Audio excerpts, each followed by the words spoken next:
सुरपूजिते शङ्खचक्रगदाहस्ते महालक्ष्मी नमोऽस्तुते।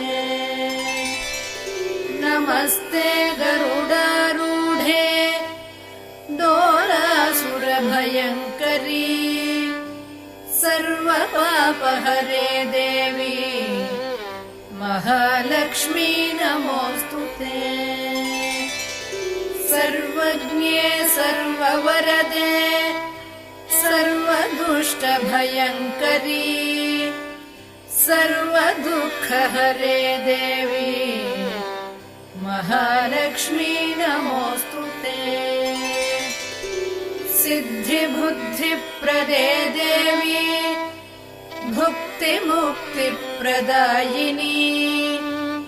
मन्त्रमूर्ते सदा देवी महालक्ष्मी नमोऽस्तुते। आद्यन्तरहिते देवी आदिशक्ति महेश्वरी योगज्ञे योगसम्भूते महालक्ष्मी